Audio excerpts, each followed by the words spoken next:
رب تبارک و تعالیٰ کا انتہائی فضل و کرم ہے کہ اس ذات مکرم نے ہمیں اشرف المخلوقات بنا کر ایمان کی دولت سے سرفراز فرمایا، اور لاکھوں کروڑوں درود و سلام ہو آپ کے اور میرے نبی حضور نبی مکرم نور مجسم سید العرب والعجم صلی اللہ علیہ وآلہ وصحبہ وسلم پر کہ جن کا رب تبارک و تعالیٰ نے ہمیں امتی ہونے کا شرف عطا فرمایا۔ ابھی جس آیت مبارکہ کی میں نے تلاوت کرنے کا شرف حاصل کیا ہے، اس میں رب تبارک و تعالیٰ فرماتا ہے اپنے حبیب صلی اللہ علیہ وسلم سے، اِنَّا أَرْسَلْنَاكَ شَاهِدًا وَمُبَشِّرًا وَنَذِيرًا، اے حبیب صلی اللہ علیہ وسلم، بے شک ہم نے آپ کو گواہ بنا کر ومبشرا خوشخبری دینے والا بنا کر ونذیرا اور ڈرانے والا بنا کر بھیجا۔ کیوں؟ لتؤمنوا باللہ ورسولہ، تاکہ اے لوگو تم اللہ پر ایمان لاؤ، ورسولہ اور اس کے رسول پر ایمان لاؤ، وتعزروہ وتوقروہ اور اس رسول کی تعظیم و توقیر کرو، وتسبحوہ۔ اس آیت مبارکہ کا اگر خلاصہ کرے تو اللہ تبارک و تعالیٰ نے حضور علیہ الصلاۃ والسلام کے اوصاف کو بیان فرمایا کہ آپ کو اللہ نے گواہ بنا کر بھیجا اور خوشخبری دینے والا بنا کر بھیجا، ونذیرا اور ڈرانے والا بنا کر بھیجا۔ یہ تین اوصاف اللہ تبارک و تعالیٰ نے حضور علیہ الصلاۃ والسلام کے ذکر فرمائے۔ اس کے بعد مقصد کیا ہے؟ اے حبیب، ہم نے جو آپ کو بھیجا ہے کیا کیا بنا کر؟ گواہ بنا کر، شاہدن و مبشرن اور خوشخبری دینے والا بنا کر، ونذیرا اور ڈرانے والا بنا کر۔ یہ تمام چیزیں بنا کر آپ کو بھیجنے کا مقصد کیا ہے؟ تو یہاں تک اللہ تبارک و تعالیٰ نے اپنے نبی سے مخاطب ہو کر فرمایا۔ اب یہ خطاب سارے انسانوں کی جانب آ رہا ہے، لتؤمنوا باللہ، تاکہ اے لوگو تم اللہ پر ایمان لاؤ، ورسولہ اور اس کے رسول پر ایمان لاؤ، وتعزروہ وتوقروہ اور تاکہ تم اللہ کے رسول کی تعظیم و توقیر کرو۔ دوسرا مقصد وتوقروہ وتسبحوہ بکرۃ واصیلا، اور تیسری بات یہ کہ تم صبح و شام اللہ تبارک و تعالیٰ کی پاکی بیان کرو۔ اب اس آیت مبارکہ کی ترتیب کو ملاحظہ فرمائیں۔ گویا اللہ تبارک و تعالیٰ نے حضور کے بھیجنے کے تین مقاصد بیان فرمائے۔ پہلا یہ کہ تم اللہ اور اس کے رسول پر ایمان لاؤ، دوسرا یہ کہ رسول کی تعظیم و توقیر کرو، اور تیسرا یہ کہ تم صبح و شام اللہ تبارک و تعالیٰ کی پاکی بیان کرو۔ اور کس خوبصورت ترتیب سے اللہ تبارک و تعالیٰ نے اس آیت مبارکہ میں تین مقاصد بیان فرمائے۔ پہلا کیا کہ اللہ اور اس کے رسول پر ایمان ہو، دوسرا کیا رسول کی تعظیم و توقیر ہو، اور تیسرا یہ کہ اللہ کی صبح و شام پاکی بیان کی جائے۔ اب یہ تیسرا جو مقصد ہے وتسبحوہ بکرۃ واصیلا، اس کے تحت مفسرین نے کئی ساری باتیں بتلائیں کہ صبح و شام سے کیا مراد ہے، کیا عبادتیں مراد ہے۔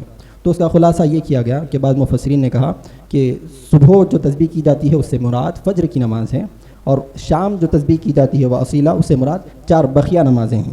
اور دوسرے مفسرین نے کئی اقوال ذکر کیے گئے، اگر ہم اس کا خلاصہ کریں تو عبادت نکل کر آتا ہے۔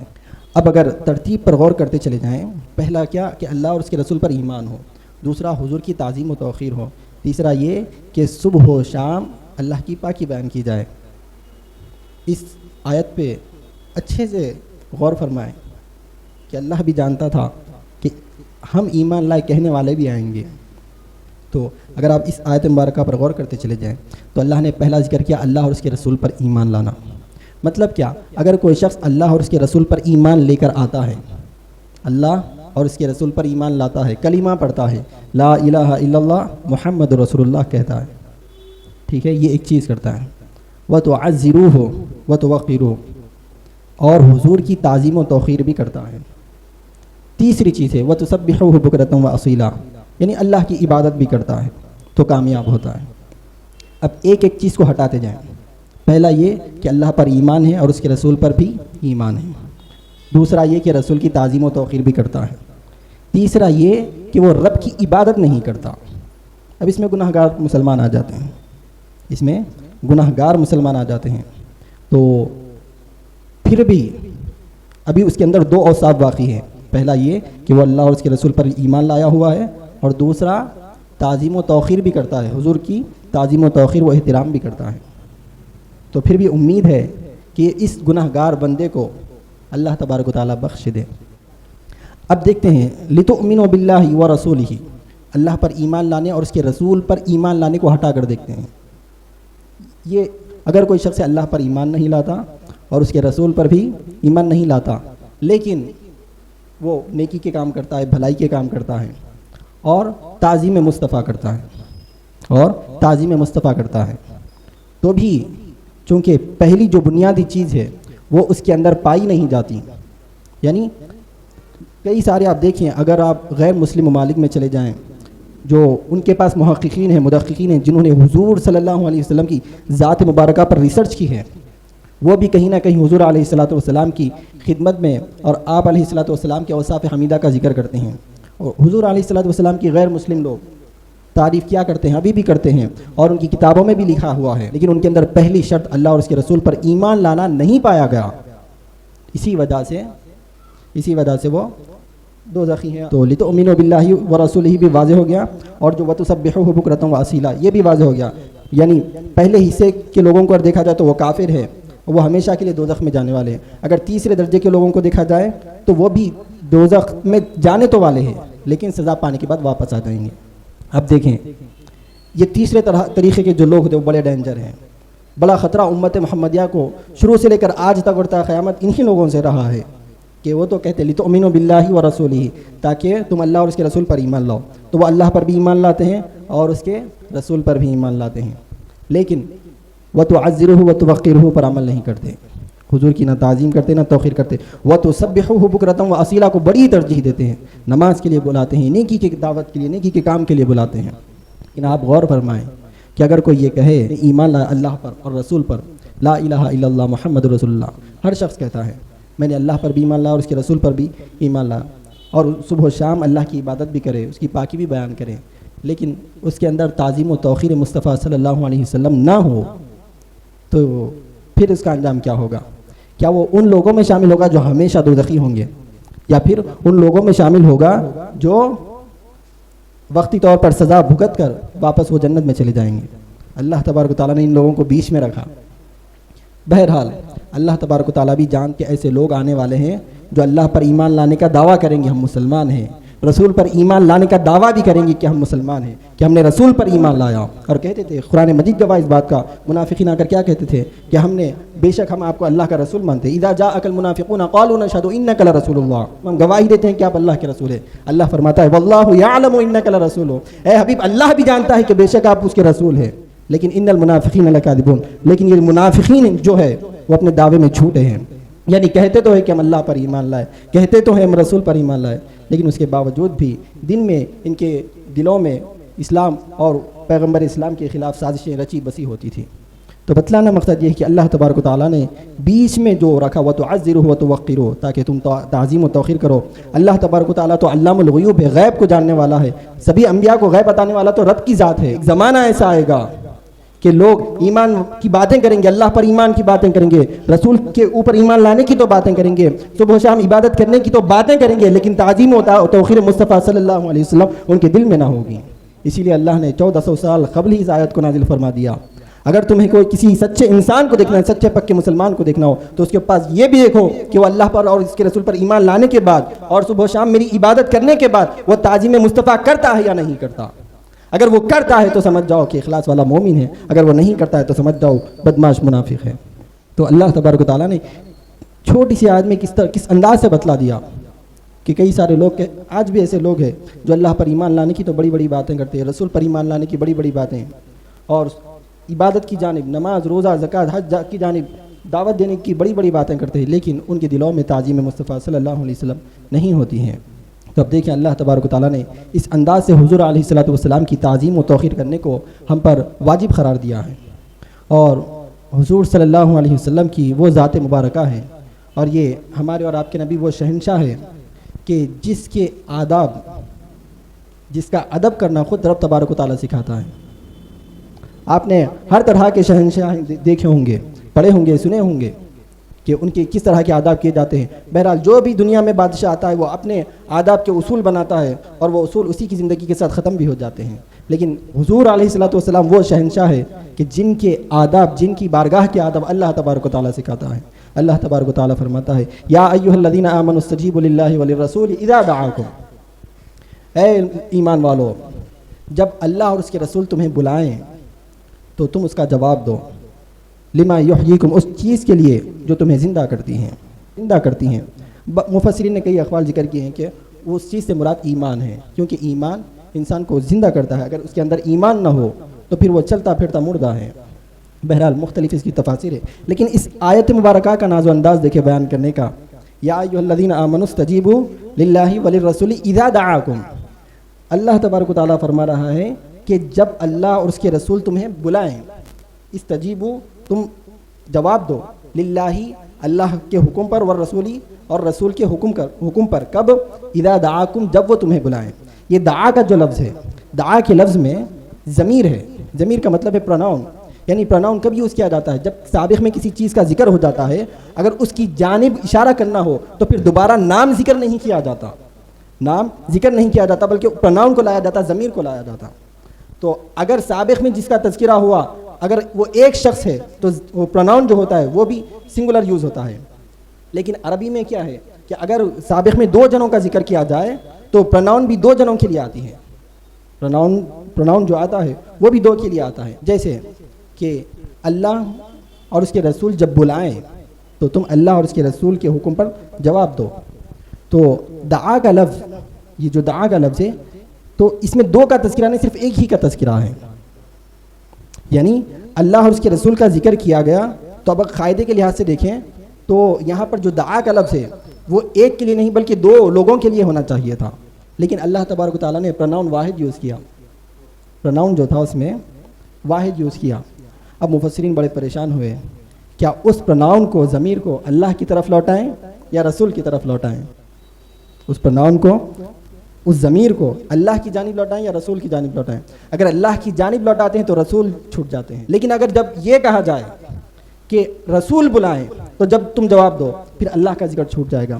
اب یہ ضمیر تو ہے ایک کے لیے لیکن تذکرہ دو جنوں کا ہے، اب دو لوگوں کے تذکرے کے بعد دونوں کے لیے ضمیر ہونی چاہیے لیکن ضمیر ایک ہے، تو مفسرین بڑے پریشان ہوئے کہ آخر کیا کیا جائے، ماجرا کیا ہے یہ کہ ضمیر ایک ہے، اب لوٹنا تو ایک ہی کی جانب ہے، لوٹنا تو ایک ہی کی جانب ہے، اگر ایک کی جانب لوٹائے تو دوسرے کا ذکر چھوٹ جائے گا، دوسرے کی جانب لوٹائے تو پہلے والے کا ذکر چھوٹ جائے گا۔ آخر میں سب نے یہی فیصلہ کیا۔ پریشان کیوں ہوتے ہو؟ پریشان کیوں ہوتے ہو؟ جب رسول بلاتے ہیں تو رسول کا بلانا اللہ ہی کا بلانا ہوتا ہے، جب رسول بلاتے ہیں تو رسول کا بلانا اللہ ہی کا بلانا ہوتا ہے۔ تو دیکھیں کہ اللہ تبارک و تعالیٰ کس شان سے ذکر فرما رہا ہے، جیسا کہ دوسری آیتوں میں بھی اس کا تذکرہ ملتا ہے، من یطیع الرسول فقد اطاع اللہ، جو رسول کی اطاعت کرتا ہے وہ اللہ کی اطاعت کرتا ہے۔ تو مفسرین نے یہ مسئلہ اس وقت حل کر دیا، بتلا دیا کہ یہ نہ سمجھو کہ جب رسول بلائے تو اللہ نہ بلاتا ہے۔ ایک مرتبہ ایک صحابی رسول صلی اللہ علیہ وسلم، اب دیکھیں اللہ اور اس کے رسول کا بلانا بھی کیا بلانا ہے، اب وہ کیسے؟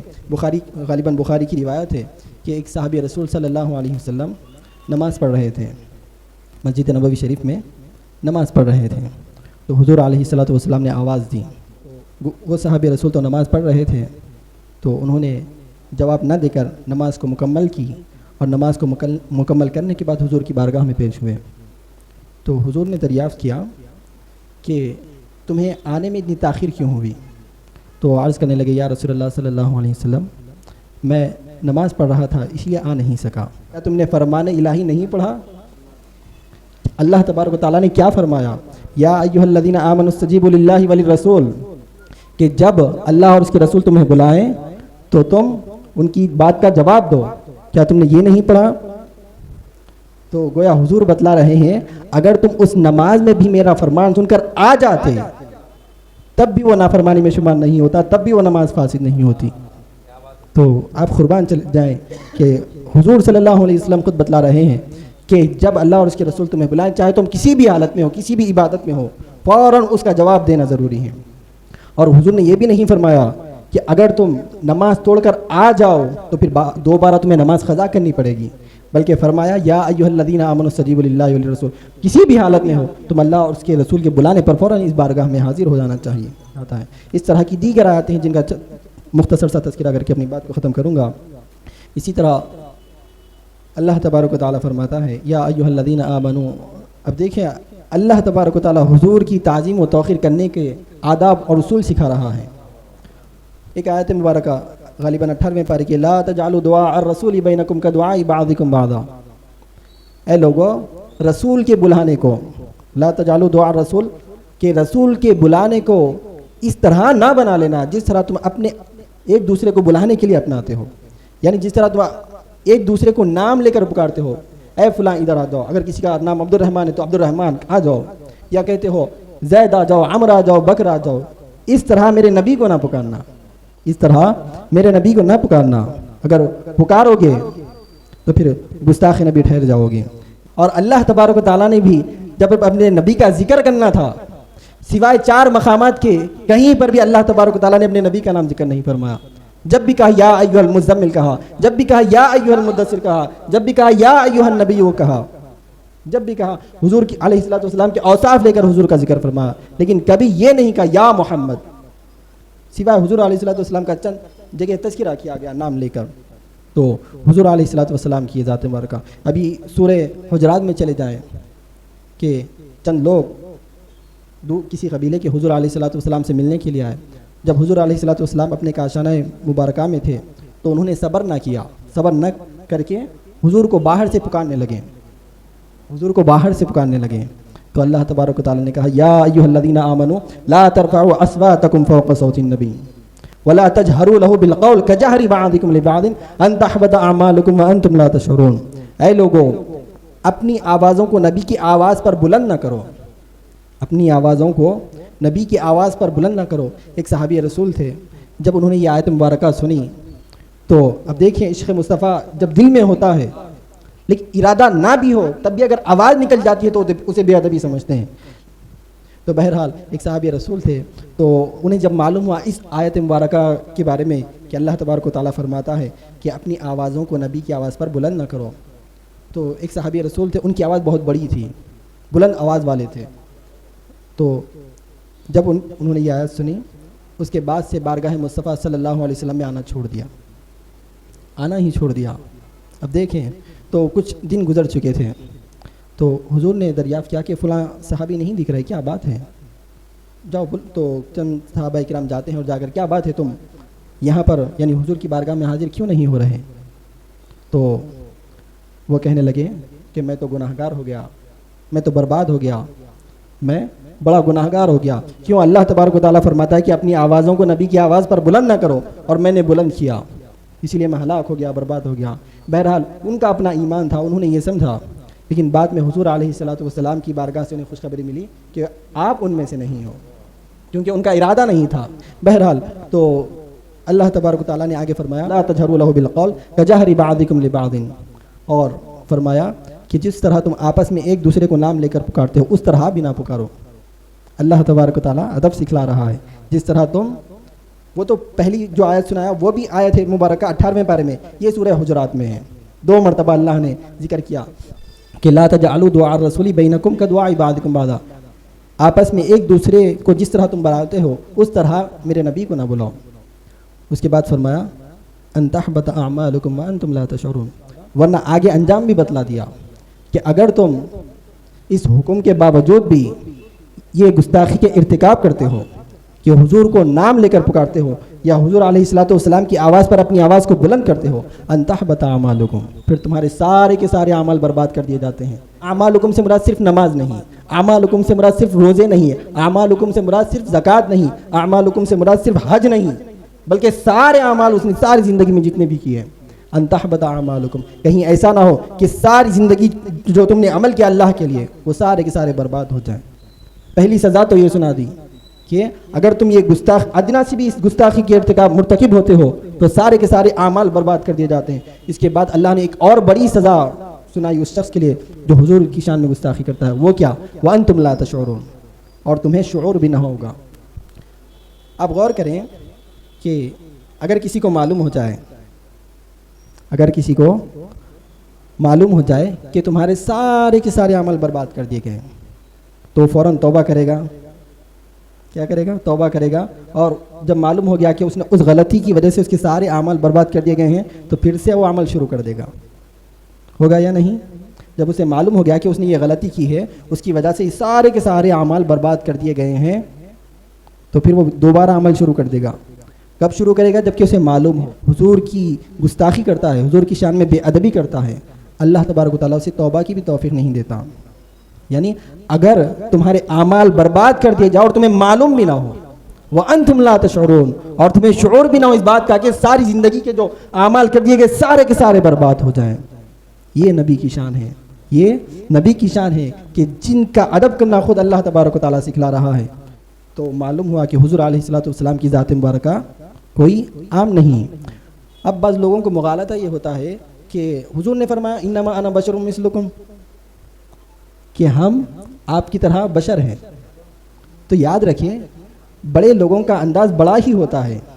حضور نے ضرور یہ فرمایا کہ میں تو تمہاری طرح بشر ہوں، لیکن اس کا مقصد یہ تھا کہ حضور عاجزی انکساری سے یہ فرماتے تھے کہ میں بھی تمہاری طرح بشر ہوں، میں بھی تمہاری طرح بشر ہوں۔ لیکن کبھی کسی صحابی نے حضور کو اپنے جیسا نہیں سمجھا، حضور کو اپنی جیسا نہیں سمجھا، اور جب حقیقت بتلانے کی بات آئی تو حضور نے خود فرمایا، جب حقیقت بتلانے کی ہے وہ تو فرمایا عاجزی و انکساری میں کہ میں بھی تمہاری طرح بشر ہوں، لیکن جب حقیقت بتلانے کی بات آئی تو اللہ کے رسول نے فرمایا ایکم مثلی، کون ہے تم میں میری طرح، تم میں میری طرح کون ہے؟ کیونکہ جب حضور علیہ الصلوۃ والسلام صوم وصال جسے کہا جاتا ہے، لگاتار روزے رکھنا، بغیر سحر اور بغیر افطار کے روزے رکھنا، تو صحابہ کرام کا عشق تھا، حضور کی اتباع اور پیروی میں ہر وہ عمل کرتے جو حضور کیا کرتے۔ تو چند صحابہ کرام بھی حضور کی پیروی میں روزے رکھنے لگے، بڑے کمزور ہو گئے۔ انہوں نے پوچھا کہ کیا بات ہے، تم بڑے کمزور نظر آ رہے ہو، بڑے پریشان؟ تو انہوں نے کہا یا رسول اللہ صلی اللہ علیہ وسلم، ہم نے آپ کو دیکھا کہ آپ لگاتار روزے رکھے چلے جا رہے ہیں، نہ آپ سحری کرتے ہیں نہ افطار کرتے ہیں، پھر بھی آپ روزہ رکھ لیتے ہیں، تو ہم بھی آپ کی پیروی میں یہ کام کر رہے ہیں، ہم بھی آپ کی پیروی میں یہ کام کر رہے ہیں۔ تو جب حضور نے فرمایا ایکم مثلی، تم میں کون میری طرح ہے، کیونکہ میرا رب مجھے کھلاتا بھی ہے پلاتا بھی ہے۔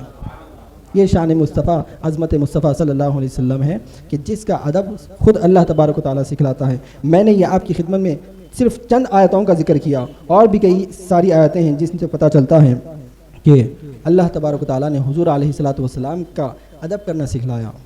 اب دیکھیں جو میں نے سب سے پہلے آیت مبارکہ سنائی، اس میں لِتُؤْمِنُوا بِاللَّهِ وَرَسُولِهِ وَتُعَزِّرُوهُ وَتُوَقِّرُوهُ، تاکہ تم اللہ کے رسول کی تعظیم و توقیر کرو۔ تو تعظیم و توقیر کیسے کریں؟ تو آئیں صحابہ کرام کی بارگاہ میں چلتے ہیں، وہ کس طرح تعظیم و توقیر کیا کرتے تھے۔ ایک صحابی رسول صلی اللہ علیہ وسلم واقعہ بیان فرماتے ہیں کہ میں ایک مرتبہ مسجد نبوی شریف میں آج داخل ہوا تو کیا دیکھتا ہوں، صحابہ کرام اس طرح حضور کے سامنے باادب بیٹھے ہوئے ہیں، اس طرح باادب بیٹھے ہوئے ہیں گویا ان کے سروں پر پرندے ہیں، اس طرح یعنی اگر کوئی شخص ذری سی بھی حرکت کرے تو پرندہ اڑ جاتا، اس طرح حضور علیہ الصلوۃ والسلام کی تعظیم و توقیر میں صحابہ کرام بیٹھے ہوئے ہیں۔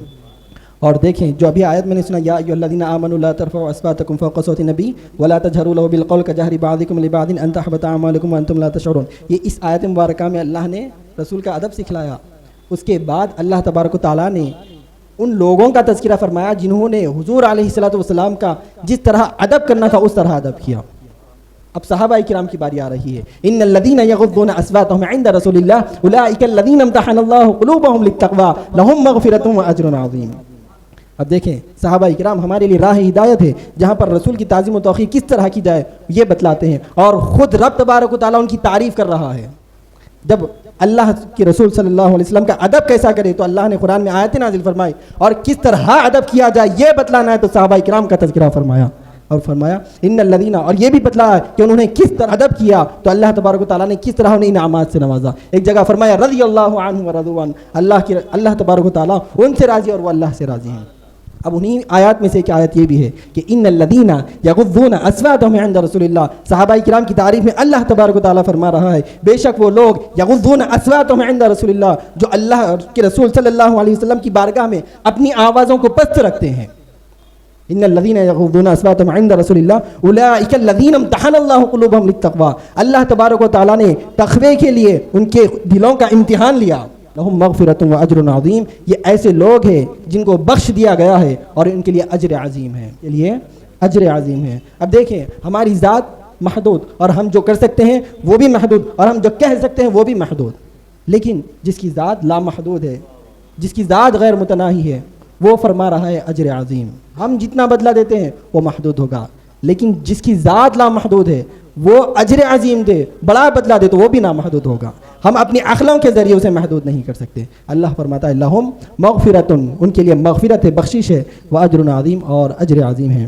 تو یہ صحابہ کرام کا تعظیم و توقیر کرنا. اسی طرح حضرت علی رضی اللہ تعالیٰ عنہ فتح خیبر کے بعد حضور علیہ الصلوۃ والسلام کے ساتھ تشریف لا رہے ہیں. اب دیکھیں تعظیم مصطفیٰ کس طرح کی جاتی ہے. تشریف لا رہے ہیں، راستے میں عصر کی نماز کا وقت ہو گیا. مشہور واقعہ آپ نے کئی مرتبہ سنا ہوگا. راستے میں عصر کی نماز کا وقت ہو گیا اور حضور علیہ الصلوۃ والسلام تو نماز پڑھ چکے تھے. تو حضور علیہ الصلوۃ والسلام حضرت علی رضی اللہ تعالیٰ عنہ کے جانب مبارک پر سر رکھ کر آرام فرمانے لگے. حضرت علی رضی اللہ تعالیٰ عنہ کسی وجہ سے نماز نہیں پڑھ سکے تھے کیونکہ ابھی وقت بہت باقی تھا، لیکن اس سے پہلے حضور علیہ الصلوۃ والسلام نے آپ کے جانب مبارک پر آرام فرمانے لگے. اب حضور علیہ الصلوۃ والسلام نیند میں ہیں، لیکن دوسری جانب کیا دیکھتے ہیں کہ سورج ڈھلنے والا ہے. ادھر دیکھتے ہیں کہ اللہ تبارک و تعالیٰ کی نافرمانی ہو جائے گی اگر میں نماز نہ پڑھوں. ادھر دیکھتے ہیں کہ اگر ذری سی بھی حرکت دوں حضور علیہ الصلوۃ والسلام کی نیند میں خلل آ جائے گا. ادھر رب کا حکم چھوٹ رہا ہے اور ادھر تعظیم مصطفیٰ چھوٹ رہی ہے. اب کیا کریں؟ کرے تو کیا کرے؟ بس یہی کشمکش میں تھے. ادھر سورج غروب ہو گیا. لیکن حضرت علی رضی اللہ تعالیٰ عنہ وہ شخصیت تھے کہ جن کی کبھی قضا نماز نہیں ہوتی، نماز کبھی قضا نہیں ہوتی، ایسی شخصیت تھے. تو وہ بھی بڑا رنج تھا، بڑا غم تھا کہ تعظیم مصطفیٰ تو ہو گئی ٹھیک ہے لیکن نماز ادا نہیں ہو سکی. حضور علیہ الصلوۃ والسلام نیند سے بیدار ہوتے ہیں اور پریشان حال دیکھ کر پوچھتے ہیں اے علی کیا ہوا، کیا بات ہے، اتنے بڑے پریشان کیوں نظر آ رہے ہو؟ انہوں نے کہا یا رسول اللہ عصر کی نماز چلی گئی. تو ادھر حضور علیہ الصلوۃ والسلام رب کی بارگاہ میں ہاتھ اٹھاتے اور کہتے ہیں کہ مولا یہ علی تیرے رسول کی فرمانبرداری میں لگا ہوا تھا، اس کی نماز قضا ہو گئی. ادھر دعا کرتے ہیں اور ہاتھ اٹھاتے ہیں، ادھر سورج پلٹ آ جاتا ہے، سورج پلٹ آ جاتا ہے. تو بتلانا مقصد یہ ہے کہ حضور علیہ الصلوۃ والسلام کی تعظیم و توقیر کرنا بے حد ضروری ہے. اللہ تو علام الغیوب ہے، ہر غیب کو جاننے والا ہے، خوب جاننے والا ہے. معلوم تھا کہ آخری زمانے میں ایسے لوگ بھی آئیں گے جو اللہ پر ایمان کی باتیں کریں گے، لتؤمنوا باللہ ورسولہ کی باتیں بھی کریں گے، اور وتسبحوہ بکرۃ واسیلا کی باتیں کریں گے، لیکن وتعذروہ وتوقروہ کی بات نہیں کریں گے. اس لیے اللہ تبارک و تعالیٰ نے قرآن مجید میں ان دو الفاظ کو جمع فرما دیا اور بتلایا کہ جس طرح ایمان لانا ضروری ہے اس اللہ پر اور اس کے رسول پر، اور اس کی پاکی بیان کرنا ضروری ہے، اس کی عبادت کرنا ضروری ہے، اسی طرح حضور علیہ الصلوۃ والسلام کی تعظیم و توقیر کرنا بھی ضروری ہے. اللہ تبارک و تعالیٰ سے دعا ہے کہ اللہ تبارک و تعالیٰ ہمیں حضور علیہ الصلوۃ والسلام سے محبت رکھنے کی توفیق عطا فرمائے. وآخر دعوانا الحمد للہ رب العالمین.